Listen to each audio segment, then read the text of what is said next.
Welcome to the 235th of the COVID calls. This is a daily discussion of the COVID-19 pandemic with a diverse collection of disaster experts.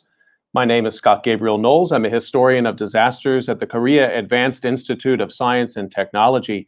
I'm coming to you live from Daejeon, South Korea.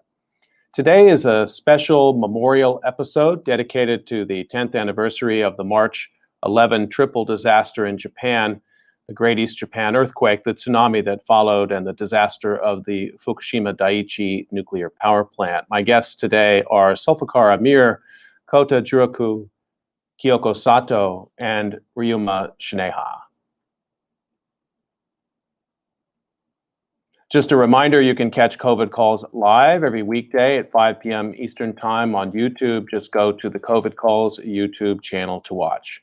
You can also watch COVID Calls on Facebook Live, Twitch, and Periscope, and you can hear COVID Calls anytime recorded as podcasts on Spotify, iTunes, Podbean, or anywhere you get podcasts. You can also keep up with COVID Calls via Twitter using the handle @US of Disaster or @COVID Calls. Please do help spread the word and send suggestions for future guests and future topics, and please feel free to suggest yourself as a future guest. As of today, March 8th, 2021, there are 2,592,688 deaths globally from COVID-19. That's according to the Johns Hopkins University Coronavirus Resource Center. There are 8,196 deaths from COVID-19 in Japan, 524,979 deaths from COVID-19 in the United States, and 29 deaths reported from COVID-19 in Singapore. As a way to bring some humanity to the numbers, I've been reading a life story or a story of advocacy for those impacted by the pandemic in some way, and I'd like to continue that now. The headline is COVID and Suicide, Japan's Rise, a Warning to the World. This was written by Rupert Wingfield Hayes and appeared in BBC News. This was published on February 18th, 2021. In 2020, for the first time in 11 years, suicide rates in Japan went up. Most surprising, while male suicides fell slightly, rates among women surged nearly 15%. In 1 month, October, the female suicide rate in Japan went up by more than 70% compared with the same month in the previous year. What's going on, and why does the COVID pandemic appear to be hitting women so much worse than men? Meeting face-to-face with a young woman who has repeatedly tried to kill herself is a troubling experience. It was the setting for this article reported by Rupert Wingfield Hayes. It has given him new respect for those who work in suicide prevention. The setting is a walk-in center in Yokohama's red light district run by a suicide prevention charity called the Bond Project. Across the table is a 19-year-old woman with bobbed hair, and she sits motionless. Quietly, without any emotion, she starts to tell me her story. It started when she was 15, the reporter said. Her older brother began violently abusing her. Eventually, she ran away from home, but it didn't end the pain and the loneliness. Ending her life seemed the only way out. From about this time last year, I've been in and out of the hospital many times, she said. I tried many times to kill myself, but I couldn't succeed. So now I guess I have given up trying to die. What stopped her was the intervention of the Bond Project. They found her a safe place to live and began giving her intensive counseling. Jun Tachibana is the founder of the Bond Project. She's a tough woman in her 40s with relentless optimism. When girls are in real trouble and in pain, they really don't know what to do, she says. We're here, ready to listen to them, to tell them we are here with you. Ms. Tachibana says COVID seems to be pushing those who are already vulnerable closer to the edge. She describes some of the harrowing calls her staff have received in recent months. We hear lots of, I want to die, and I have no place to go, she says. They say, it is so painful, I'm so lonely, I want to disappear. For those suffering physical or sexual abuse, COVID has made the situation much worse. A girl I talked to the other day said she is getting sexually harassed by her father, Ms. Tachibana tells me. But because of COVID, her father is not working so much and is at home a lot, so there's no escape from him. If you look at previous times of crisis in Japan, such as the 2008 banking crisis or the collapse of Japan's stock market and property bubble in the early 1990s, the impact was largely felt by middle-aged men. Large spikes were seen in male suicide rates. But COVID is different. It is affecting young people and in particular young women. The reasons are complex. Japan used to have the highest suicide rate in the developed world. Over the last decade, it has had great success in reducing suicide rates by around a third. Professor Michiko Ueda is one of Japan's leading experts on suicide. She reports how shocking it's been to witness the sharp reverse in the last few months. This pattern of female suicides is very, very unusual, she says. I've never seen this much of an increase in my career as a researcher on this topic. The thing about the coronavirus pandemic is the industries hit most are industries staffed by women, such as tourism and retail and the food industries. Japan has seen a large rise in single women living alone, many of them choosing that over marriage, which entails quite traditional gender roles still. Professor Ueda says young women are also far more likely to be in so-called precarious employment. A lot of women are not married anymore, she says. They have to support their own lives and they don't have permanent jobs. So when something happens, of course, they are hit very, very hard. The number of job losses among non-permanent staff are just so large over the last 8 months. 1 month really stands out. In October of 2020, 879 women killed themselves in Japan. That's more than 70% higher than the same month in 2019. Newspaper headlines sounded the alarm. Some compared the total number of suicides by men and women in October 2,199 to the total number of deaths in Japan from coronavirus up to that point, 2,087. Something particularly strange was happening. On the 27th of September last year, a very famous and popular actress named Yuko Takeuchi was found dead at her home. It was later reported that she had taken her own life. Yasuyuki Shimizu is a former journalist who now runs a nonprofit organization, an NPO, dedicated to combating Japan's suicide problem. From the day the news of a celebrity suicide is reported, the number of suicides increases and stays that way for about 10 days, he says. From the data, we can see that the suicide of the actress on the 27th of September, it led to an extra 207 female suicides in the next 10 days. If you look at the data for suicides by women around the same age as Yuko Takeuchi, the statistics are even more stark. Women in their 40s were most influenced out of all of the age groups, Mr. Shimizu says. For that group, the suicide rate more than doubled. Other experts agree that there is a very strong connection between celebrity suicides and an immediate uptick in suicides in the days following. This phenomenon is not unique to Japan, and it's one reason why reporting on suicide is so difficult. In the immediate aftermath of a celebrity suicide, the more it is discussed in the media and on social media, the greater the impact on other vulnerable people. One of the NPO's researchers is Mai Suganuma. She is herself a victim of suicide. When she was a teenager, her father took his own life, and now she helps to support the families of others who have killed themselves. And just as COVID is leaving relatives unable to grieve for those who have succumbed to the virus, so it is making life for the families of suicide victims much more difficult. When I talk to the family members, their feeling of not being able to save the loved one is very strong, which often results in them blaming themselves, Mai Suganuma says. I too blamed myself for not being able to save my father. Now they're being told they must stay at home. I worry the feelings of guilt will grow stronger. Japanese people don't talk about death to begin with, she says. We do not have a culture to talk about the suicides. Japan is now in a so-called third wave of COVID infections, and the government has ordered a second state of emergency. It's likely to be extended well into February. This story was reported in February. More restaurants and hotels and bars are closing their doors. More people are losing their jobs. For Professor Ueda, there is another nagging question. If this is happening in Japan, with no strict lockdowns and relatively few COVID deaths, then what is happening in other countries where the pandemic is much worse?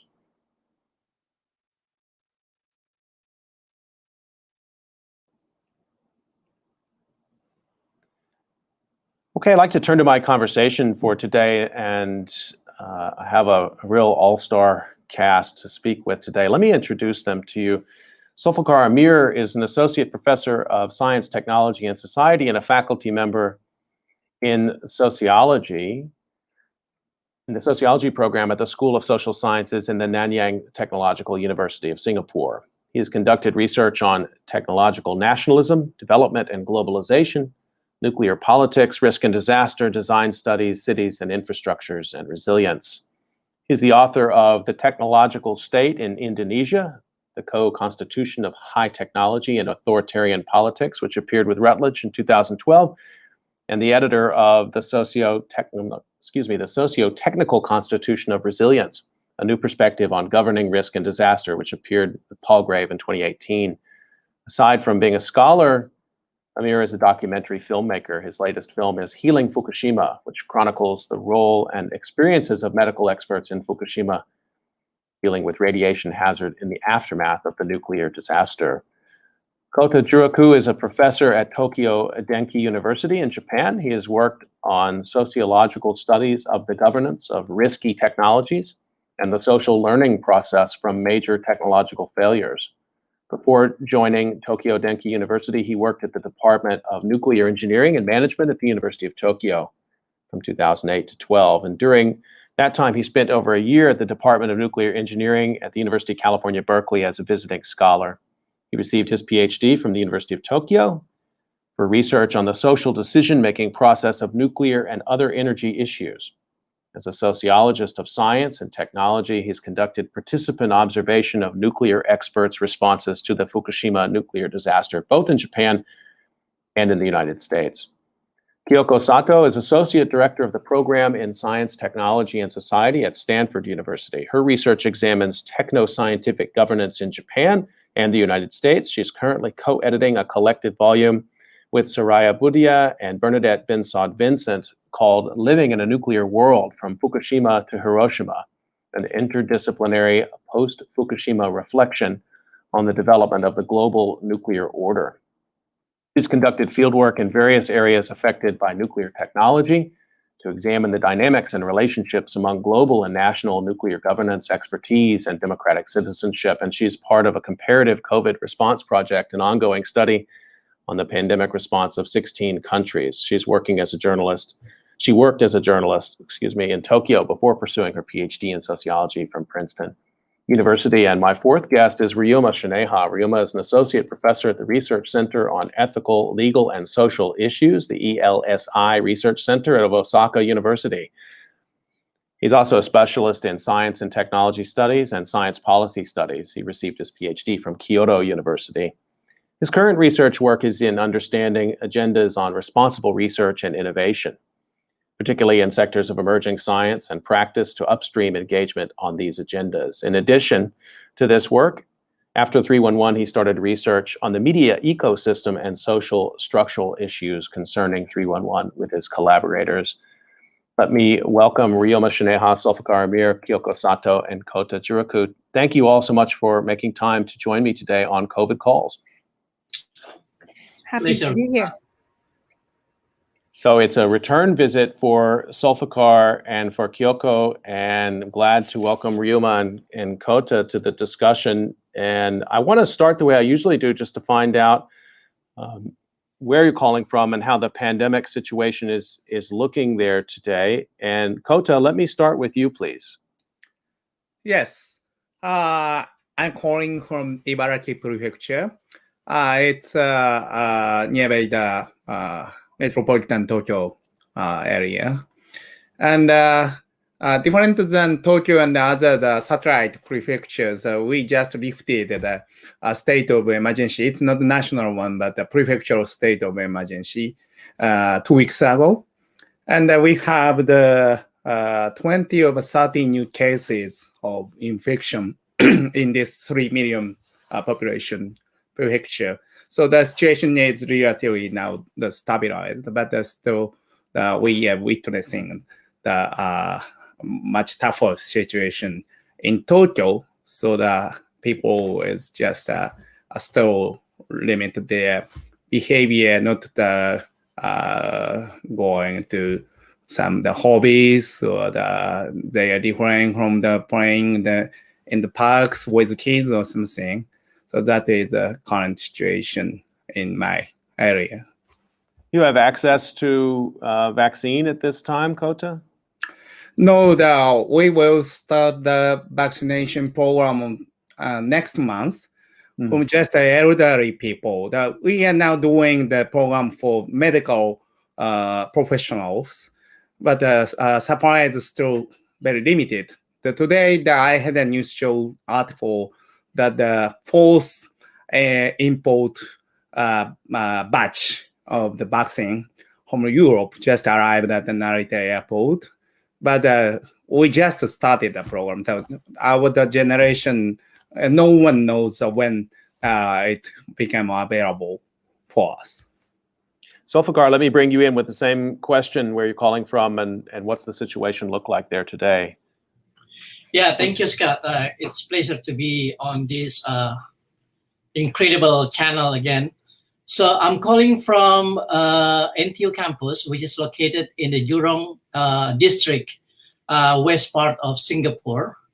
The situation of COVID-19 in Singapore can be said very, very stable.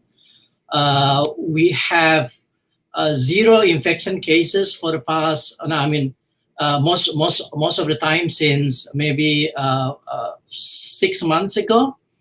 Well, we do have some a surge of infection cases last year from March to May, and then Singapore went to a lockdown for 2 months, and after that we went through this safe opening phases. So now we are in the phase 3, where basically life looks to be normal, but not as normal as before in the COVID. Of course, people still wearing masks, and there's a protocols that you have to do before entering any buildings, and you need to bring this small device called Trace Together. This will allow the government to trace if there's any infection cases emerge in the community. But so far, I think everyone seemed to be happy with the situation. In NTU, we already conducted in-person classes from last January, although there's a limit to do that, up to 50 people. So yeah.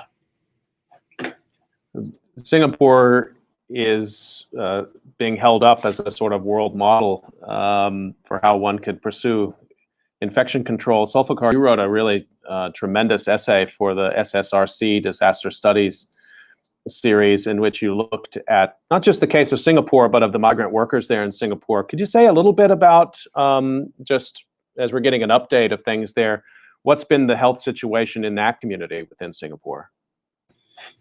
So if you look at the number of cases in Singapore from last year, from the beginning of the pandemic, you might be surprised to find that there's almost 60,000 cases.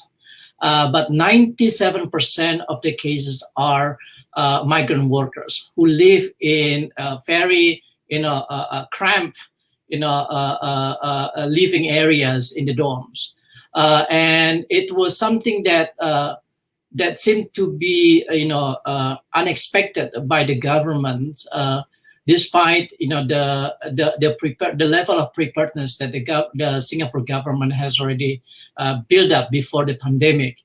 This is something that they didn't really see it as a potential risk, but then when it happens, it spreads very, very rapidly among the migrant workers who live in the dorms, who have to share bathroom with 12 other migrant workers. So it's very cramped, it's very crowded. But then I think the situation was under control a few weeks after it was detected, and 40. So there were about 450 migrant workers were have to put under lockdown in the dorms for about 3 months. But then I think they already cleaned up the area. and all migrant workers are free of infection. So they went back to work a few months ago. So the situations with the migrant workers is very safe. Thanks for that update. Let me bring Kyoko in now. Kyoko, thanks for coming back on COVID Calls. We talked back in August. It's great to see you again. Where are you calling from, and what's it looking like there? Thank you, Scott, for having me again. I'm calling from San Francisco, where it is relatively under control compared to other cities in the United States. And the vaccine is rapidly, basically being distributed. So I already know a whole bunch of people who are either in medicine or education being vaccinated. And a lot of elderly people are fully vaccinated already.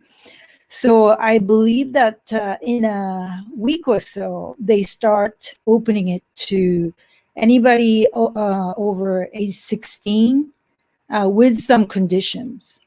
So right now they're still focusing on essential workers. And then there is controversy. So, if you're in education, you're considered an essential worker. But if you're in college and then teaching something remotely, are you really eligible? So, so there's discussions like that. And then also some areas where, as you probably heard that, that a lot of the information is being shared through the website, which restricts the accessibility to some people. And then they don't really hit some of the, marginalized communities. So there have been some efforts to try to reach those people. But there's also a scandal of this concierge doctor's service called One Medical, who's being accused of basically giving shots to families of leadership who are not eligible, which is like a quintessential San Francisco story of, tech startup with this lack of awareness and then, just accumulated wealth. And then how people are buying their way into, something like vaccines, which is really outrageous. But there are a lot of awareness about, the underserved communities, and then there's much effort to reach those people. So it's not normal at all, but I think museums opened, and there's those things that slowly opening, and people started talking about what are we going to do when we all get vaccinated. So there's some sense of hope, heavily mixed with caution about we can't just, let the guard down yet. And then there's a lot of it's even if you're fully vaccinated, wait for another, 3 weeks or, so there are a lot of, anxiety and hope mixed. But it's very different from, when I talked to my mother in Tokyo, was received some notes saying that elderly is going to be, like Kota said, they're going to start on the elderly mid next month. So that's where things are in San Francisco. And I should just ask, how are you doing? Yes, I'm doing okay. So I had a months of COVID symptoms last year, and then I had my first symptom was at the end of March, so it's been almost a year. I'm still not 100%. I think I'm one of those long haulers. So when I don't have enough sleep, and when I'm overworked, there is a sensation around my lungs that come back so distinct and so menacing. It's psychologically really scary. And then also I still have a slightly elevated body temperature. And it's like, I can't just, put my finger around, what is going on? Because I tested negative many times, but the symptoms will keep reappearing with less intensity now. But for the first 6 months or so, I was really scared. Like each time I have this, I would really get wiped out here and there. Yeah. So I feel for a lot of people who might have recovered, but yet suffering from those all kinds of after effects. Thanks for sharing that. And I'm sorry that you're still Thank suffering you. that. I think I'm doing okay. There are so many people I think who cannot actually work anymore. So yeah. But let me bring Ryuma in on this. Ryuma, where are you calling from today, and what is the pandemic situation there? Yeah, and now I'm calling from my home, and I moved to my new institution, Osaka University, in last April. So after that, I'm moving to from between Tokyo and Osaka so many times, and so to be care about the protection of the COVID-19 virus for my family.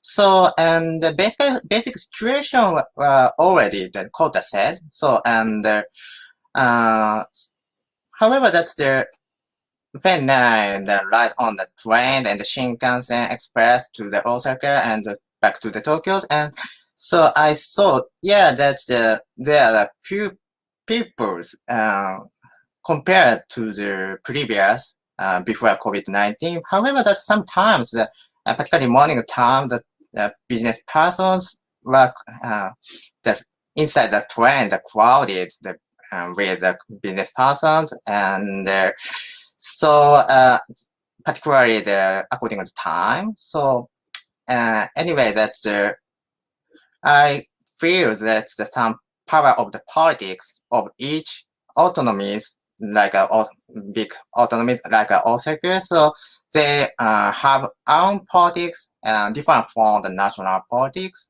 concerning COVID-19. So and that's every time I feel the politics and the power of the politics under the COVID-19 pandemic. So Ryuma, are you able to teach your students there on campus, or are you all still remote?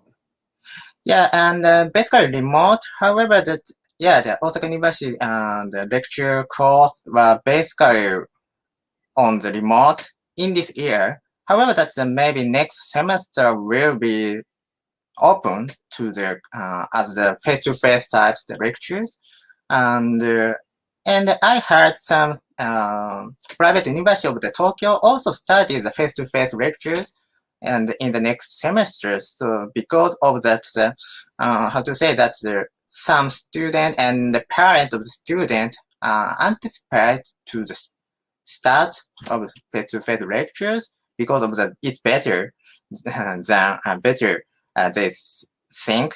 However, that's on the other hand, that some students would like to some students to recognize and accept the long point of the remote types, so the on-demand or the web style lectures. However, that such kind of policies was how to say that such kind of policies has not been examined or evaluated enough. It seems that so.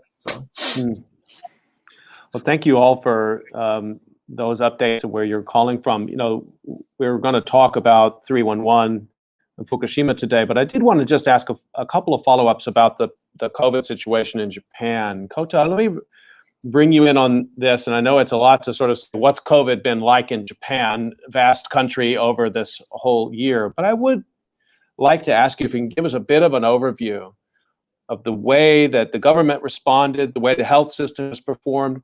Give us some sense of the COVID experience in Japan over these last 14 months now. Yeah, it's in a sense very interesting, but in other words, it's very contradictory. So for example, the death tolls in Japan or the number of the infection cases, these numbers are much lower than the other countries such as United States or the European countries. So in this sense, we are much better than these countries. But on the other hand, the health system, the medical system has overloaded for a year almost. So the many medical professionals say that it's over the capacity, and they don't think they can provide the current level of the medical care to Japanese people another 6 months or year. We didn't experience any the so-called hard lockdown, just a restriction of the daily behaviors. And almost all shops open, and children go to school. So in the area of the society, that very normal daily life is going on. But on the other aspect of the society, it's almost like a battlefield in the hospital, in the government, in some social welfare facilities, and so on. So that quite strange combination has been continued in Japan. And the government way of dealing with this situation is really incremental. Of course, they did many countermeasures, but it's just countermeasures, no the big strategy or no goals and no some vision to the future, just countermeasures, a series of countermeasures. So as Ruma described earlier in this session, so depending on the position or their occupation, the public view, people's view on this situation is really different. Some people, the food is running some restaurant or some tourism business or something, they are about to bankrupt. So that they experiencing very hardship situation. But on the other side, for example, myself, just a university faculty member, I'm teaching the online, and my university hasn't bankrupted yet, so that we can continue somehow the normal life. That is a situation in Japan. That this very internal contradiction is now dealt with by each individuals. So that's why the Scott described earlier that many people had to commit suicide because they couldn't sort out such hardship by themselves without the solidarity or the public support and the other something social. So the individualized crisis, that is a situation in Japan, I think. Just a quick follow-up, Kota, with you, and then Ryoma, I want to ask you about the Olympics here in a second. But the rural-urban divide is often one that people point to in Japan after 311, for example, as problematic. And a lot of sort of rural social problems were exposed. People in those areas already knew about them, but maybe the mainstream media discovered these problems after 311. Something similar going on with the pandemic as well? Has it been a sort of different experience for people in rural areas of Japan as opposed to Tokyo, Osaka, or the other major population centers? Yeah, so it's very difficult to describe because this point also has the different phases. From where you try to shed your light on the situation. So in a sense that we show how should I say, very good solidarity to help the people experiencing some difficulty. But on the other hand, the people criticize each other. For example, some people argue that we need some economy boosting the public measures to help the people strongly suffered by the pandemic, but the other people criticize it. It's just waste of taxes. So because myself is also experiencing some difficulty. Why the government support that this particular field or the group of people? So it's destroy the solidarity of the society. So that it's really, really complicated, and it's very difficult to answer you. The 3/11, it was really catastrophic tragedy. But in a sense, the problem was very clear-cutting edge problem. And the people were relatively easier to work together. But in this case, what's the problem? What did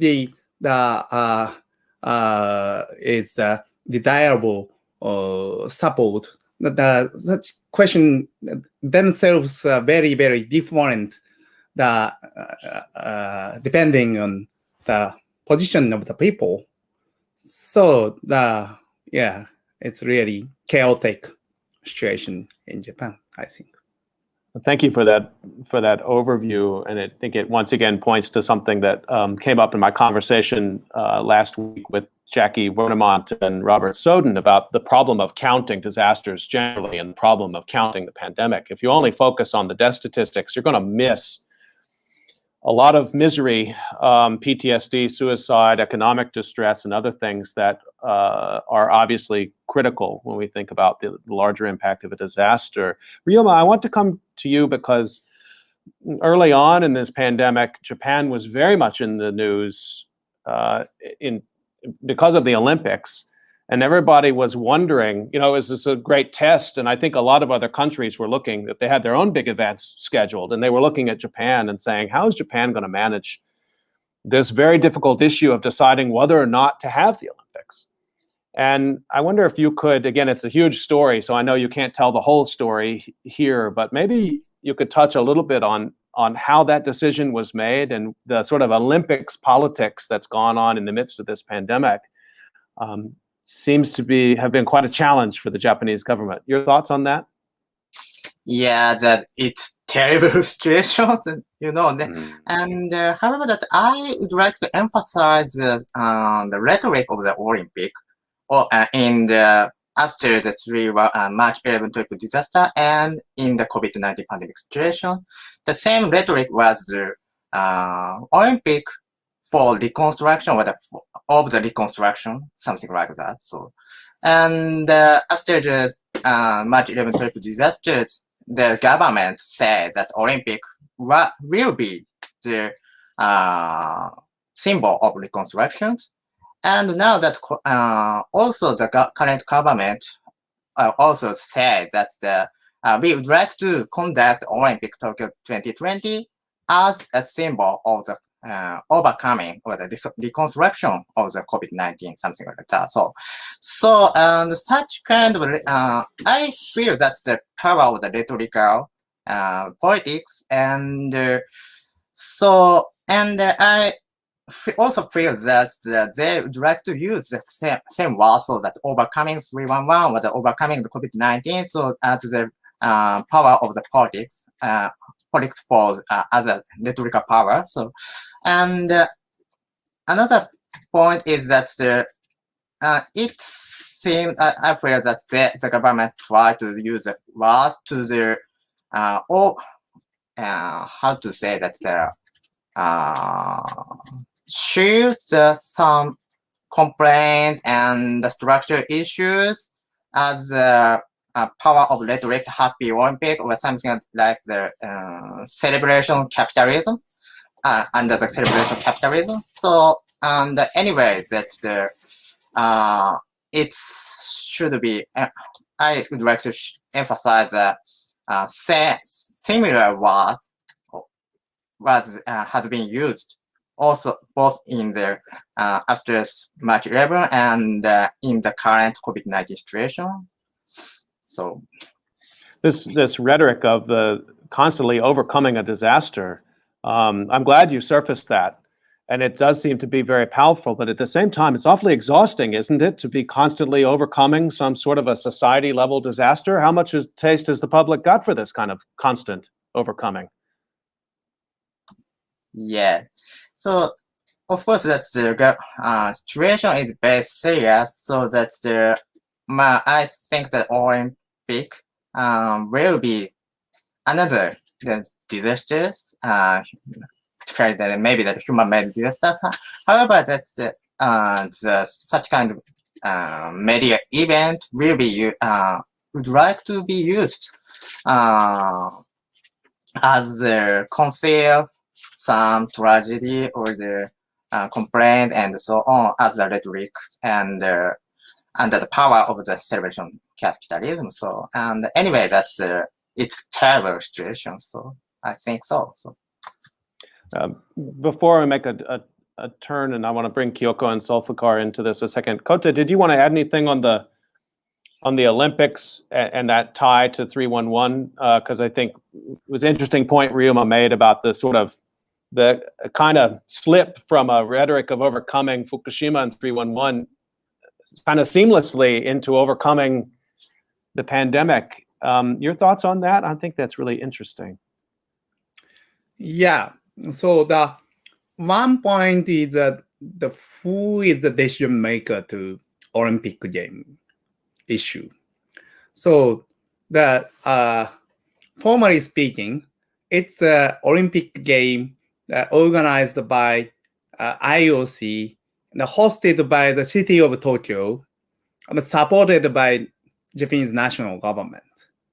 So that in this sense, it's not the national event, just Tokyo's event, and the right to decide the if we really have Olympic or not, it's that right is belong to IOC, not to the Tokyo government or Japanese government. I think if they decided to not refrain from hosting the Olympic game this summer, they might have the big liability because it's contradict with their contract with between the IOC and the Tokyo government. Mm. So the Tokyo's governor and our prime minister, they don't want to say something about the possibility to cancel the Olympic game. So they just say that we will do our best effort to host the Olympic game as planned. So it's really strong political constraint to them. So it's the very strong to spoil the very honest, frank discussion about the way to have Olympic game or the cancel it. And everyone just seeing the face of the other stakeholders. And no one want to say something absolute or something clear about the consequences of the Olympic game. But it's already March. Olympic game will start July. Just 4 months remains. It's almost a deadline. But just people that seeing looking around it's of the each and then just Amazing. Smiling and just take the wait and see strategy. So that is it's quite similar to the previous the experience of the big disasters in Japan, like Second War, the big earthquakes and so on, or the rapid recession of the economy or something. So, but that's current situation in Japan. I just want to remind everyone that you're listening to COVID Calls, and we're talking about the experience of the pandemic in Japan. And we're going to turn now to our discussion of the 10th anniversary, which is hard to believe is here. of the March 11 triple disaster and Fukushima nuclear disaster. And Kyoko, I want to bring you in on this. These are issues you were thinking about before 10 years ago, but I'm curious, you know, with this vantage point, this anniversary vantage point, how that disaster looks different to you now, perhaps, than it did even 1 year out or 5 years out. I know you're so attentive to time and the weird time that the nuclear world makes. Take us into your thinking a little bit about this. I think like many Japanese people, I was just shocked to the core by the accident. I just had no idea this would happen. And then there was so much reflection on what went wrong. As you know, that there are many investigative reports and multiple, you know, like books, films, all kinds of ways we try to understand what happened. And then also how can we make our, you know, society better. This kind of momentum. I mean, I started going to Fukushima, and then I would meet so many inspiring people, you know, just doing new things, trying to have a new energy systems, trying to have a new ways to catch the vulnerable people. There has been so much going on in Fukushima. And then it felt there was some sense of like solidarity with, you know, like people with, you know, that everybody had a solidarity and the sympathy and then support of people in Fukushima. And then that's eroded quickly. And I think partly because the economic downturn that continues, but then in the pandemic, you know, just, we can't think about the past disaster. We need to deal with what's going on. And then so that hopefulness, and then also this momentum about civic engagement, and then this societal discussions that, you know, just Kora just mentioned that, you know, the government approach is lacking vision. There is very hard to talk about like a big pictures now, because they are all constantly dealing with like, you know, putting out the fire that keeps happening, as opposed to having a vision.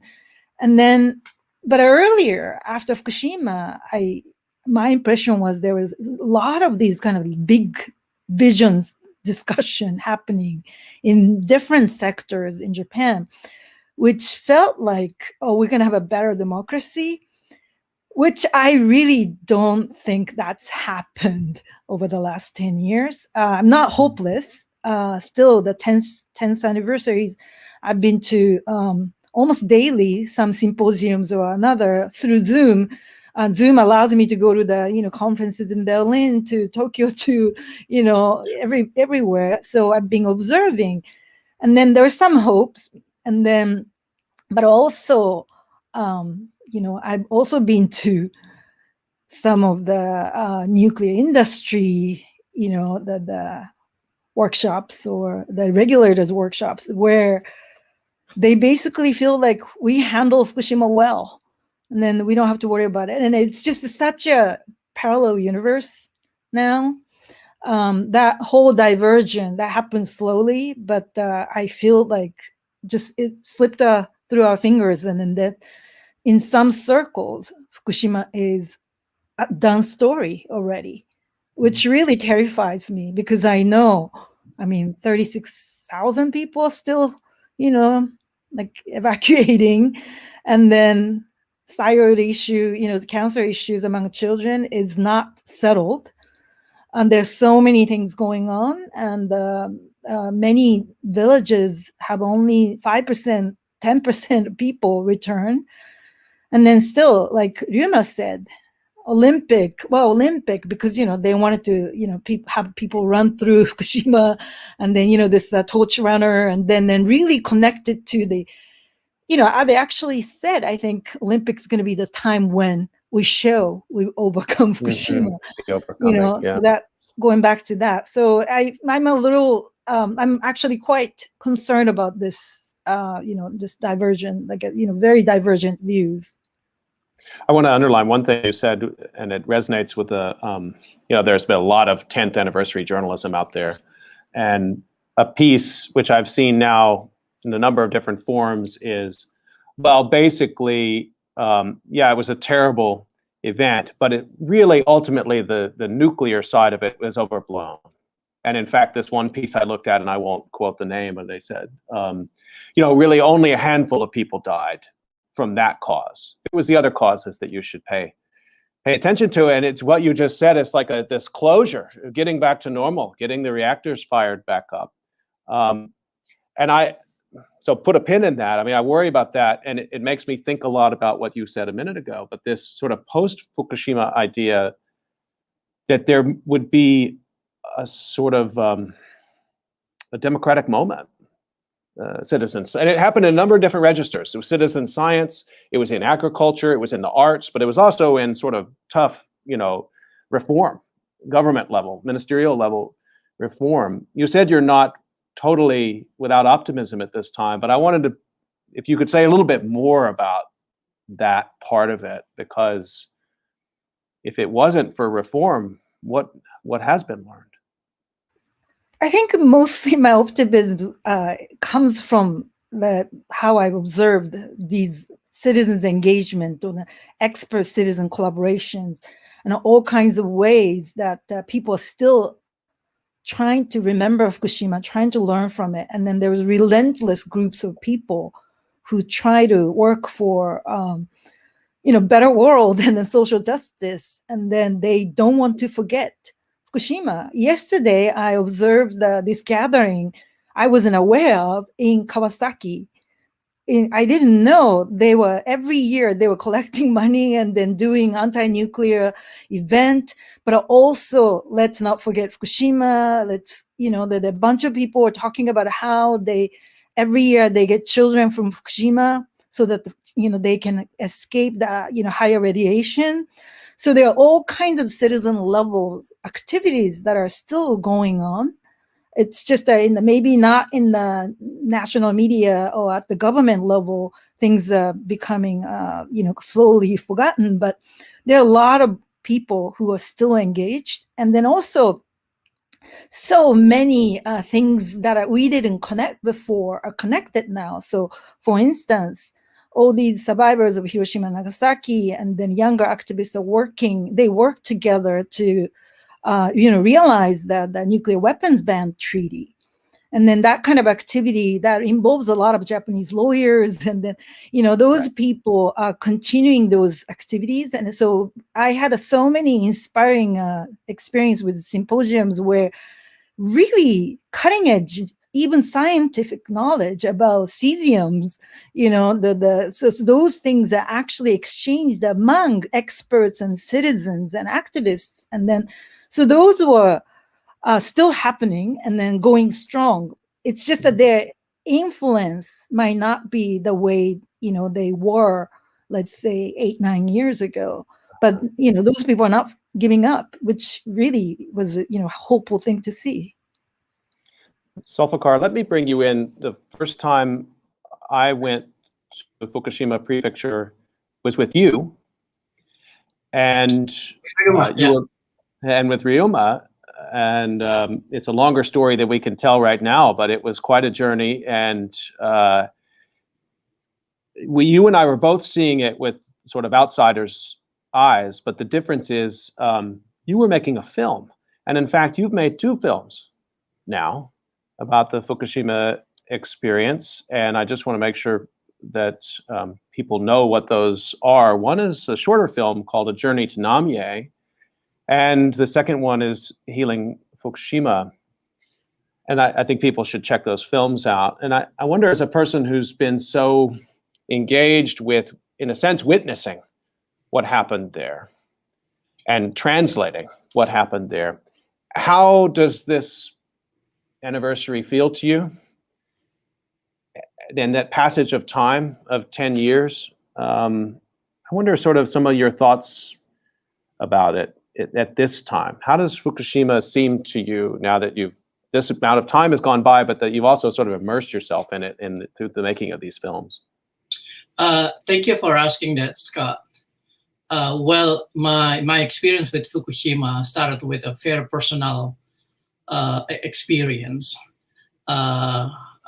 Kota and I went to visit Fukushima Daiichi 2 years before the disaster, And when we went inside the facility, me personally, I felt so amazed and very and deeply impressed as an outsider to see how TEPCO managed the facility in a almost perfect way, at least in my point of view at the time, right? We were presented with a very nice exhibits of the safety systems, and were given information about the benefits of the power plants for the local community as well as for the economy of Japan. So I was really fascinated by that, and especially when we were allowed to enter unit number 1, reactor unit number 1, to see with our own eyes how the reactor was working, and it was like a surreal experience.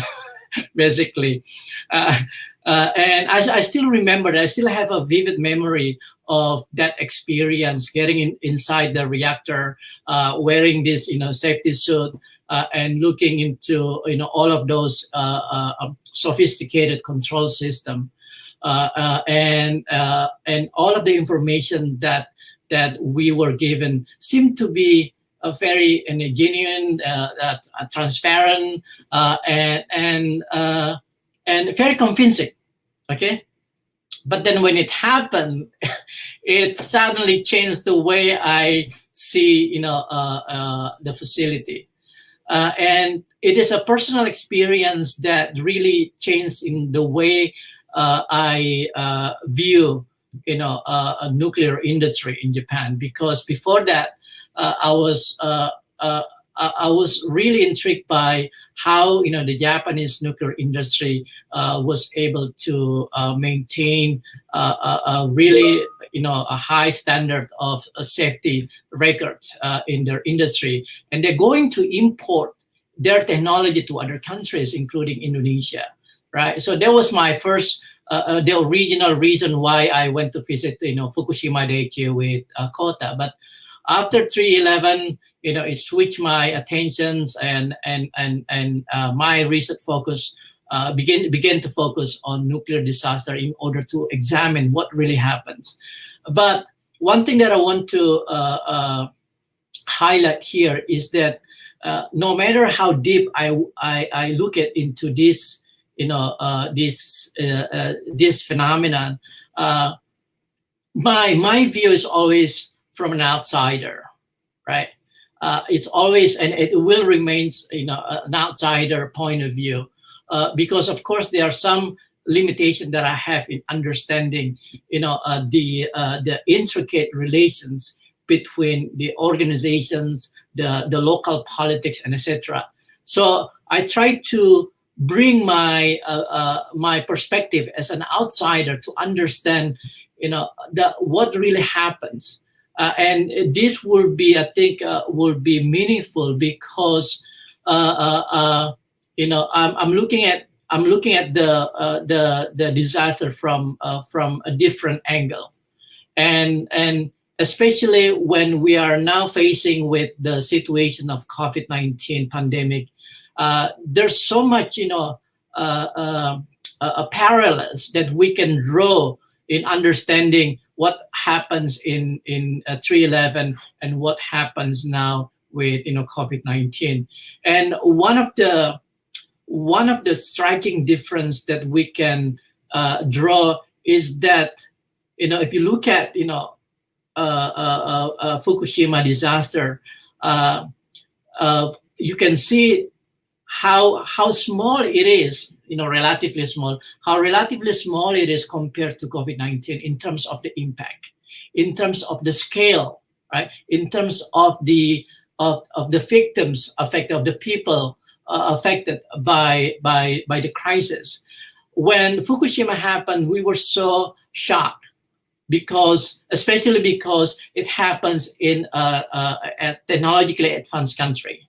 Right, and that was my outsider point of view that really fascinated me to come to Japan to understand, why the disaster happened. But now, if you look at, what's happening in the world related to COVID-19, you can see that the scale of Fukushima disasters is much, much smaller, because we're talking about a pandemic that is affecting the entire world. And this probably, something that will please the nuclear industry, because they say, look at that. What happens is just, less significant compared to the situations that caused by the virus, right? But then when you look at from the other side, and if you divide the crisis into two phases. One is the before and during the crisis, and the other phase is the after the crisis.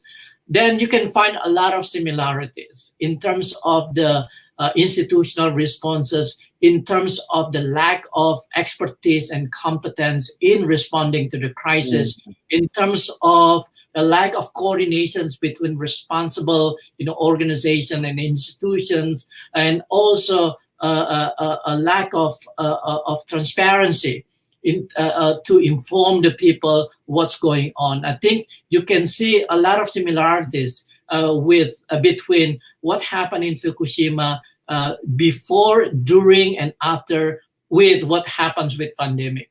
You can and it is strangely similar because you can find that that many institutions that were previously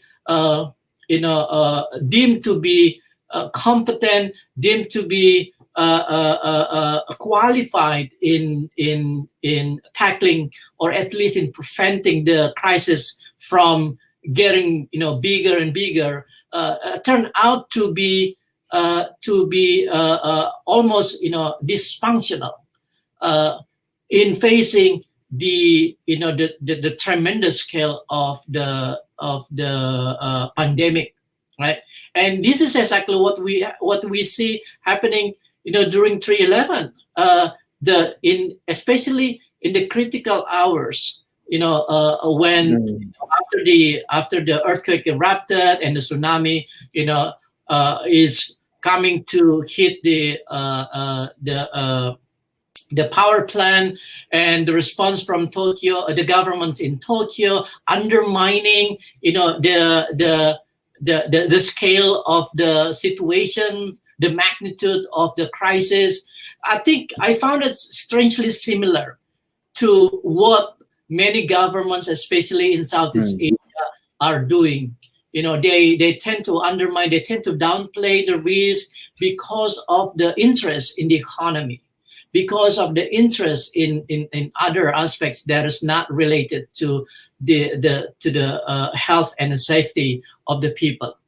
So yeah, there's a lot of parallel things that we can draw in understanding the connection between 3/11 and COVID-19 pandemic, and this is something that will need I will say a long-term process of learning, because the situation is very complex.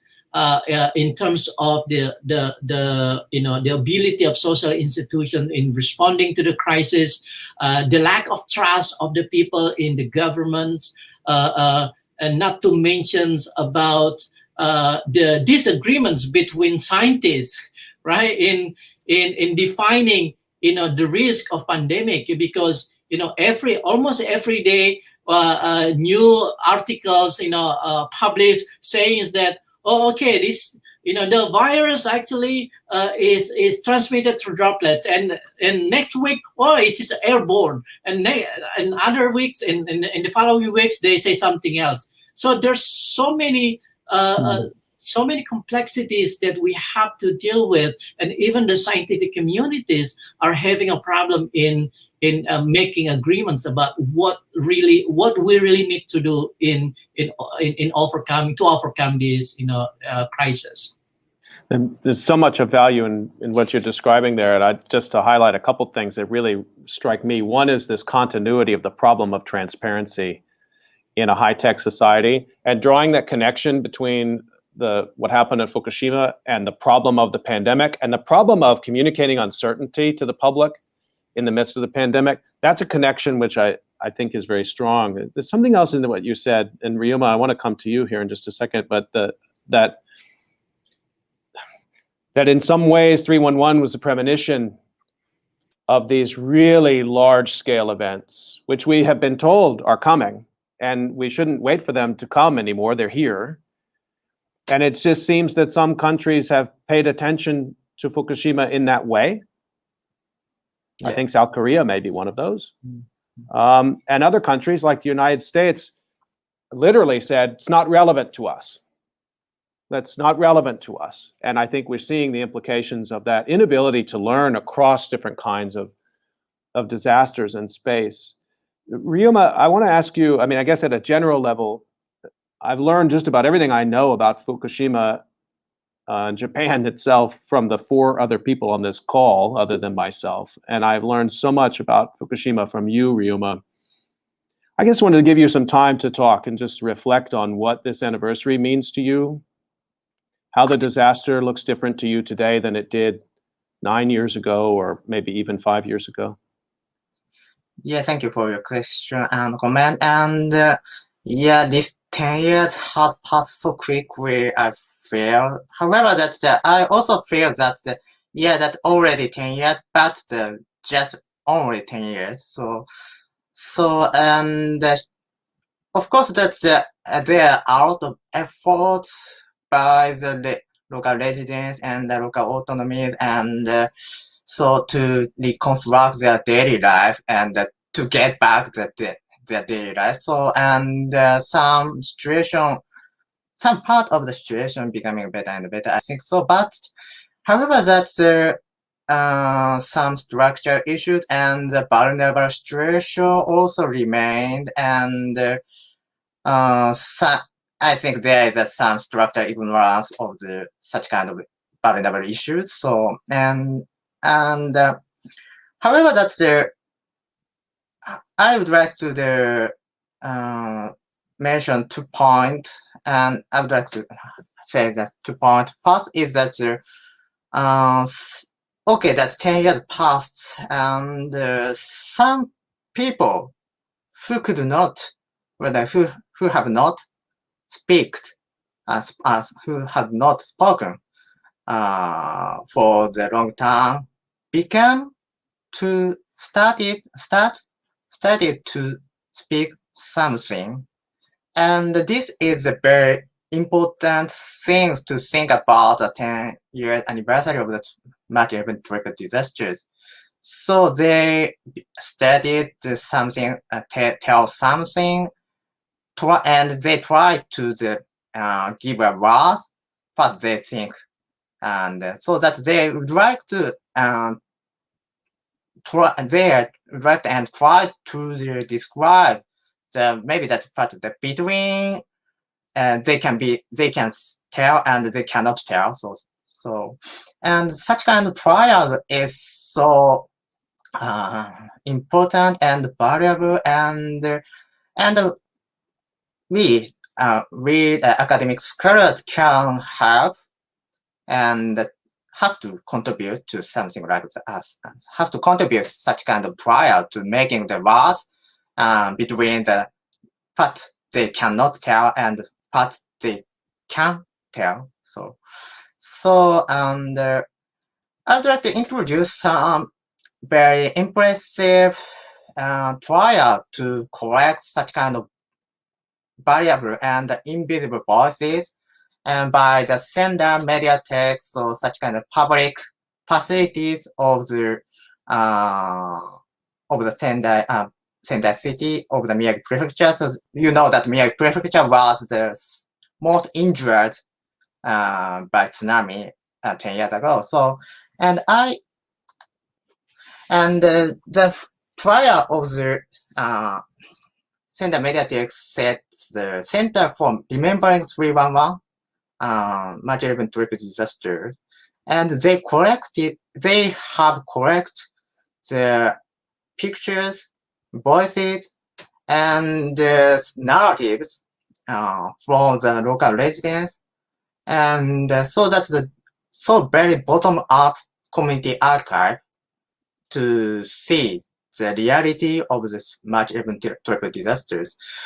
And I think there's such kind of trials to correct and to make visualize the invisible voices and the daily life of the local residents of the devastated areas. So it's valuable to think about what was the March 11 disaster and what was these 10 years of the local residents who damaged by the triple disasters.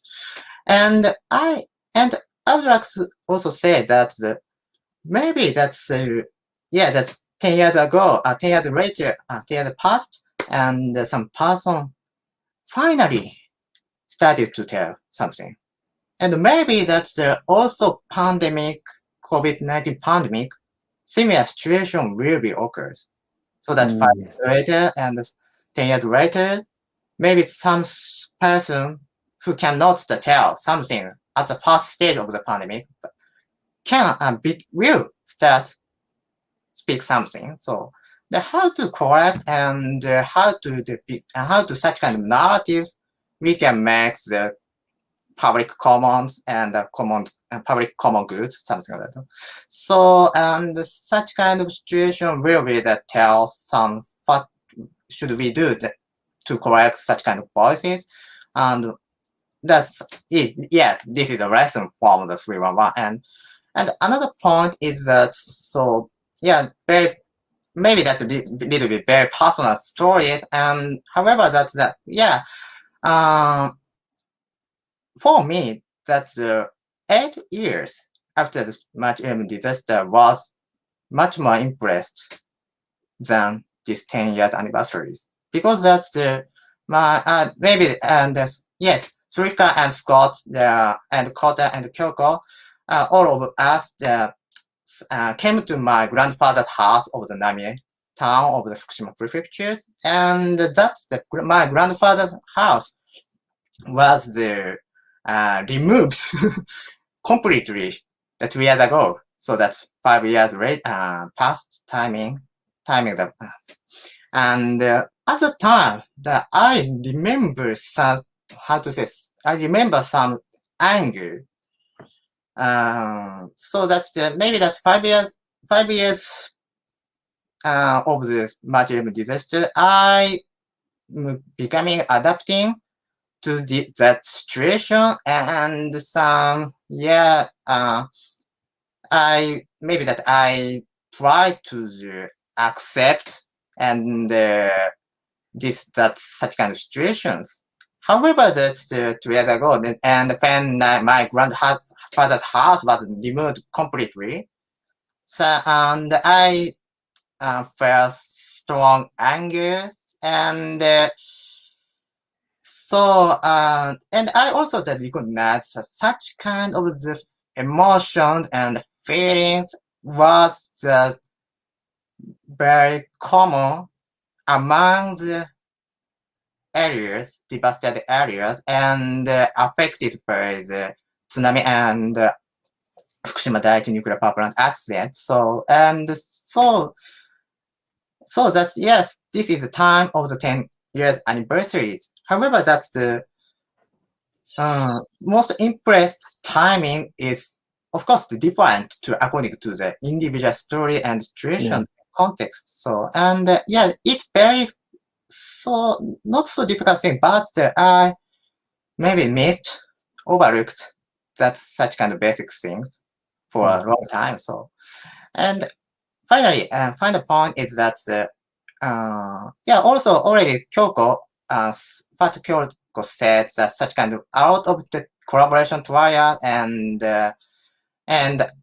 many the efforts to get back the daily life of the from the 311. However, this trial is has been continued under the very serious situation.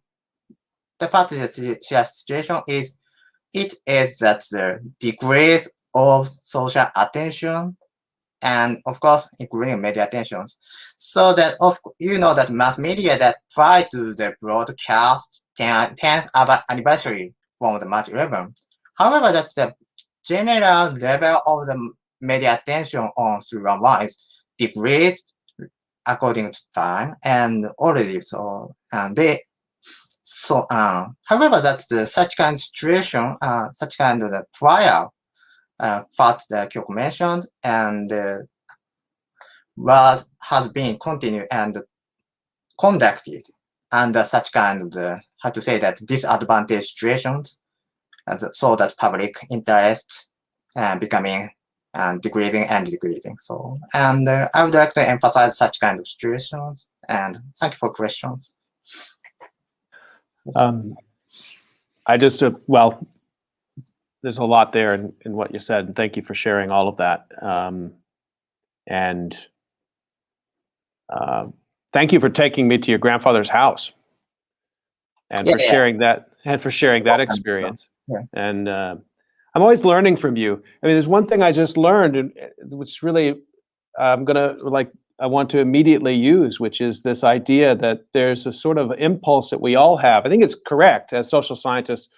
We want to try to capture disasters as they are unfolding, and they are variable and complicated, and that's part of our job, I think. But you just introduced a sort of amazing idea that there should be also a space to begin creating an archive many years after the disaster has occurred. That might actually be the right time to start a new archive. As you said, there'll be some people who haven't spoken in a long time who are now finding it's right to speak. And I'd be fascinated to know how the pandemic, you suggested that maybe even COVID-19 is playing a role in that somehow. Let me come to you. I just remind everybody you're listening to COVID Calls. We're talking about the pandemic. We're talking about 311. I've kept my guests longer than I said I was going to also, but we've covered some quite amazing territory here. And Kota, you're a real student of the lessons learned rhetoric of disaster, a student and a scholar of it. And I want to turn that back on you. I mean, what are the lessons now from this vantage point that you've learned in this scholarship? But then also, I want to know what you think about what lessons the Japanese nuclear industry, or more broadly, the Japanese government has learned now 10 years out, or maybe lessons they've forgotten that they knew. I think the biggest lesson to be learned from the nuclear disaster or the 311, the complex disaster, is that to be honest, to deal with such the complex technological risks. But in that sense, I think this overlap of the COVID pandemic and the 10th anniversary of the Fukushima disaster, 311 disaster, is not so good in general, I think. So because it's the atmosphere of Japanese society is it's a spread of the so-called voluntary restraint, refrain from something due to pandemic. That is a very common rhetoric across Japan now. So this is the week of the anniversary this week in Japan. But many the ceremonies, the symposiums, and any other citizen event, academic event, are cancelled or just moved into online something. It spoiled the movement of the reflection on what happened and what to be learned from the Fukushima anything. It's very quiet, much more quiet 311 week than my previous expectation. Of course, it's very hard time for Japanese people to see the pictures or the videos of a tsunami or the explosion of the power plant or the evacuation, and to hear the story of the victims and so on. It's too tough for Japanese people experiencing this difficulty by the COVID pandemic. So it's not.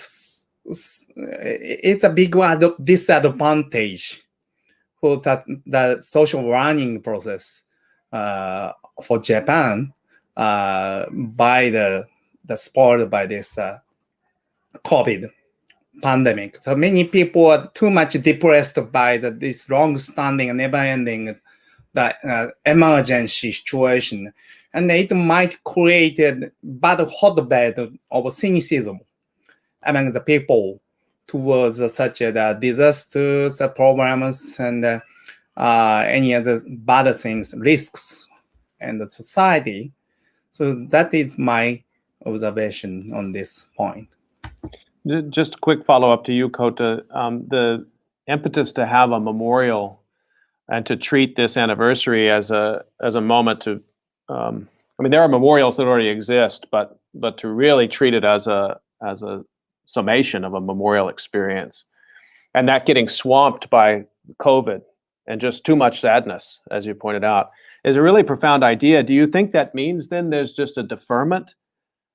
That in a sense, 311 is going to continue to wait for a memorialization, or can there? I mean, this was kind of one of the things I wanted to ask you: is there ever really an end point to this disaster? Is there ever a closure? With our discussion today, I'm seeing that Fukushima has sort of morphed into this just era of sadness and distrust and lack of transparency, and I don't know how you memorialize that. I don't think that it become the closure of Fukushima. Closure is not boosted by this pandemic, but just suspended in the middle of something. So just that it's a continuity of something temporal. So the people just stop to actively, vigorously discuss Fukushima due to pandemic, but the people never forget about it. So, but no organized reflection on that. And actually, media coverage was occupied by COVID issue, economy issue, many COVID-related issues. So that coverage of Fukushima is relatively smaller. So, and it not so actively the override the public memory of Fukushima, but just suspend it, or just as is. Yeah. Yeah, that is my feeling. How about Ryuma? Yeah, and I agree with the Kota's said, and I would like to add one thing is that under this situation, the pandemic is becomes the most significant interest among the public and the government and so on. And however, if such kind of pandemic situation will be better or solved. However, after that, difficulties concerning March 11 disaster will be continued after the end of the pandemic. This pandemic, I think so. And the point is that many problems was overlooked and remains was discarded how to say that remained as is. So and with the same structural issues under the same structural issue. So, and how to face and describe and face and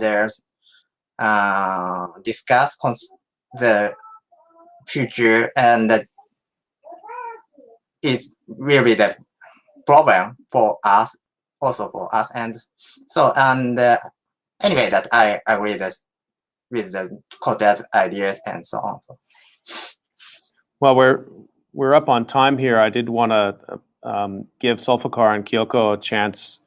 There's a lot on the table here, and these what Kota and Ryuma have been saying. Sulfikar, just any reaction you have or anything else you wanted to add before we conclude today? Yeah, last time I went to visit Fukushima was in 2018. I went there with Dr. Hasegawa. You might know him from my Healing Fukushima documentary film, along with my colleague Lee Shin-lo. So we went to the ground zero. So he took me to ground zero, and it gave me another surreal experience, because when we went to the Fukushima Daiichi plant, and it looks completely different. Okay, when we entered the area, what we saw is a really nice, square building, a fancy one, just that looks like an ordinary, office building that you can see in Tokyo, right? And then when we entered inside the building, everyone seemed to be working in a normal way, right? No one is wearing or using, a safety suit. And in the corner, I saw a Lawson convenience store. So, and it's a symbol of a normal life, I guess, and I guess that's the reason why they put it there. So I talked to a number of people from TEPCO, and they gave me information about the radiation measures, radiation protection, etc.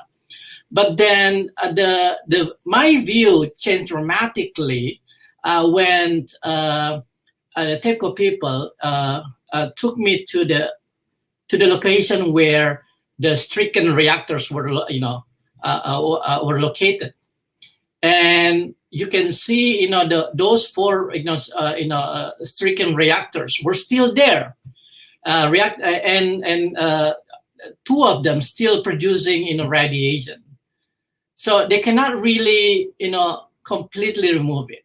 Right? It's still there, and that's like the opposite view from what you see in the building, in the office building. So it's like two different worlds separated. Mm-hmm.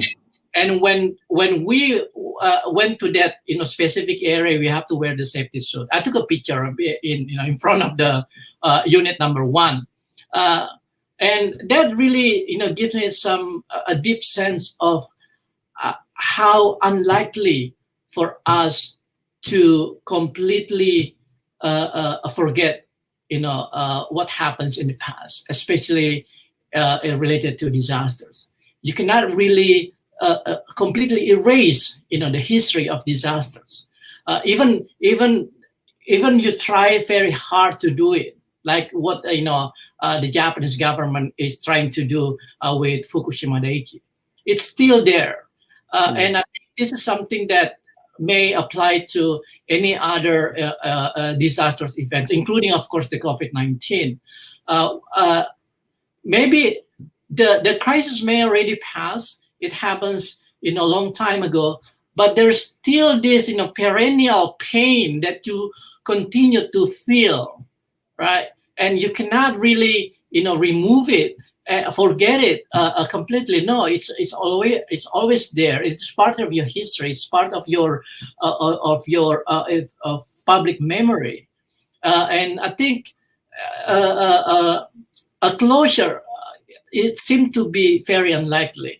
But if you push, if there's any way to reach a closure, I think the only way is to admit your mistakes, basically. And I think that's sort of the deep lesson that we need to learn whenever something happened. Yeah.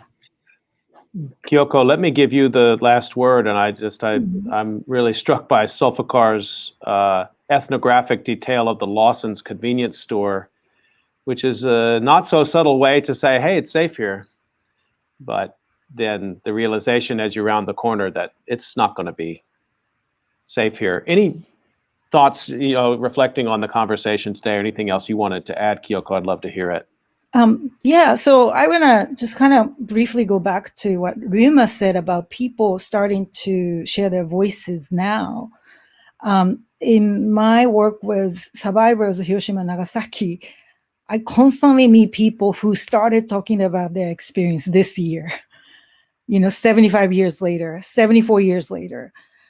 I meet people whose parents were survivors who never shared their experience with their kids. So as children, as an adult children, they had to learn about it themselves. So how trauma and then the experience of disaster is not something we can always talk about in the same way.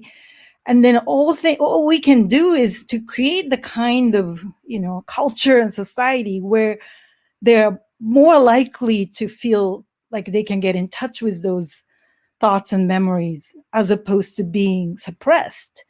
And then right now, I think what's very tricky that's happening in Fukushima is the idea of radiation and uncertainty of radiation's health effects is really dividing people. And people who want to, of course, focus on recovery. Let's not really, dwell on the danger and risks and stigmatize our homeland. Let's move forward, versus people who are staying there, still worried about their kids every day, but somehow this kind of like it's safe narrative is shutting them up. So this kind of, I think it's really unfortunate if you can't really talk about different opinions and feelings more openly. And I think in smaller communities and the more rural communities, there's a lot of challenges, especially focusing to trying to, the recover and the move forward. So we want to be gentle with these complicated situations, but really pay attention to the most vulnerable and the, children, so that they can, speak about their experience and without, worrying about being shut down. One last thing is, I met so many inspiring people, including you all, in researching on these things. So the sense of solidarity about the people, activists or researchers or whoever trying to make something out of this terrible disaster. So that always keeps me going when I feel like I just can't anymore. So thank you. That's a great point to end it on. And I just want to make sure that everybody knows you've been listening to COVID Calls today, in a special episode talking about the Japanese experience of COVID, but also the 10th anniversary of the 311 Fukushima disaster. And Kyoko Sato is a co-editor of a volume that will be out relatively soon, I think, Living in a Nuclear World from Fukushima to Hiroshima. And Sulfikar has made 2 films, Journey to Namie and Healing Fukushima. And then Ryuma and I collaborated with many other authors and co-editor Kyle Cleveland, and as well as Kota, on Legacies of Fukushima 311 in Context, which will be coming out in just a couple of months. So I hope that if listeners want to know more about what the thinkers in this call are working on and the things they have to contribute to the conversation, that they'll check out those documents. And Sulfikar, you may also have publications additional to the films. Would you like, if you do, would you like to mention? I don't want to overlook if you. Yeah, it is actually one of my ambitions. So I'm working on this in a book manuscript on Fukushima, trying to understand, what happened before the disaster. So yeah, okay. And it's been moving very slow, so I don't know when it's going to. Well, but as we heard today in this conversation, I don't think that's slow at all. We're going to need scholarship at many different temporal paces as well. What an honor to be with you for today, and thank you for sharing this time. I want to remind everyone that you can catch COVID Calls live every weekday, 5 p.m. Eastern Time except for when you catch it at 5 p.m. Korea time. And we're going to have many more of those kinds of conversations coming up in the next few months. Stay healthy, everybody. We will see you on Tuesday, 5 p.m. Eastern Time.